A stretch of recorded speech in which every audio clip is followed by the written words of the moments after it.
जय जय श्रीदोस्ना श्रीमते शिवंचरगोप श्री रंगनाथ इंद्र महादेशिकाय नमः நம்மளுடைய பாக்கியம் நம்ம ஐஷிங்கருடான ஒரு சப்தத்தையை கொண்டாடுறதான ஒரு காலகட்டத்தில் நாம் வாழ்ந்து வருகிறோம். அவருடைய பெருமை நிறைய பேருக்கு தெரியும், புதுசாக ஒன்றும் சொல்ல வேணாம். நல்லா வேதாத்தியனம் பண்ணவர், அது மாத்திரமல்ல நிறைய பேர் உருவாக்கின கணபாடிகளை. அது ரொம்ப பெரிய விஷயம். தான் மாத்திரம் அத்தியனம் பண்ணி தான் மாத்திரம் புலமையோடு இருப்பது என்பதை விட அந்த மாதிரி வேதத்தை தழைக்க வைத்து பல பேருக்கு சொல்லிக் கொடுத்து அவளை வாத்தியராக்கி அவர் மூலமாக நூற்றுக்கணக்கான மாணவர்களை தயார் பண்ணுறது ஒரு பெரிய யஜ்யம்.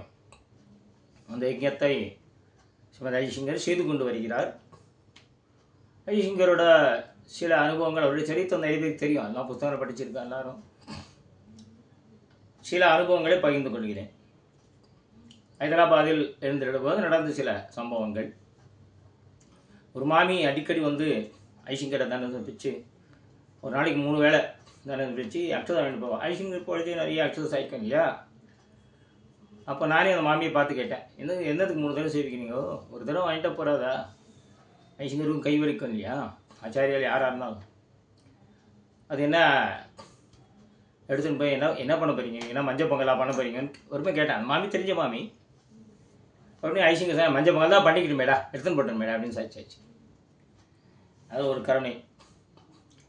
இன்னொருத்தர் ஒரு மாமி வந்து, நான் முக்கூர் ஐஷிங்கருடைய திருவடி, முக்கூர் ஐஷிங்கர் எப்போவோ எனக்கு சமாச்சாரம் பண்ணார் சின்ன வயசில். அப்போ வந்து இந்த ரகசியத்திரயம் 3 மந்திரங்கள் உபதேசம் பண்ணார். நான் மறந்துட்டேன்.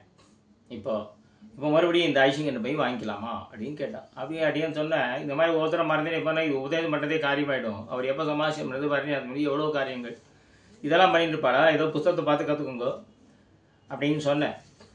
இன்னும் ஐஷிங்க தூரத்தான் கவனிச்சு, என்னடா சொல்கிறேன் அந்த மாமி, இந்த மாதிரி வந்து மறந்துட்டாலாம், நான் மறந்துருக்கேன், அவ்வளோதானே, நான் உபதேசம் பண்ண கூப்பிடேன் அப்படின்னு கூப்பிட்டு உபதேசம் பண்ணியாச்சு. அந்த கிருப்பை. அதே மாதிரி குழந்தைகள்லாம் வந்தாங்கன்னா அவளுக்கு பிரசாதம் குடித்து விசேஷமாக அவள் முன்னால் உட்கார வச்சு பிரசாதம் கொடு அப்படின்னு சாய்க்கும். ஒரு தடவை சர்டிஃபிகேட் குடித்து எல்லாரும் கையில் சர்டிஃபிகேட், ஒரு பக்கம் கையில் சர்டிஃபிகேட், இன்னொரு பக்கம் பிரசாதம். அது என்ன பண்ணுறதுன்னு தெரியல அவளுக்கு.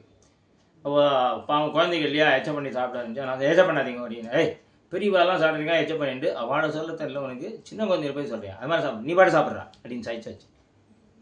அந்த ஒரு பொங்கும் கருணை, பரிவு, வேதமாகட்டும் வைதிகாலாகட்டும் அவளை வாழ வைக்கிறது, அவளை ஊக்குவிப்பது, குழந்தைகள் தோத்திரமான அதை ஊக்குவிப்பது, இதெல்லாம் இப்பேற்பட்ட மகத்தான பல காரியங்கள். சதஸ் வித்வான்களை அவர்களை ஊக்குவிப்பது, இது மாதிரி பெரிய ஒரு சம்பிரதாயத்துக்கு ஒரு தூண் போன்றதான பல கைங்கரியங்களை பண்ணிக்கிற ஐஷிங்கர் பல்லாண்டு எழுந்திருந்து நமக்கு இந்த மாதிரி வழிகாட்டி கொண்டு நமக்கு அனுகிரகம் பண்ணவும் லட்சுமி தேசம் திருவடியை பிரார்த்தித்துக் கொள்ளேன். தாசன்.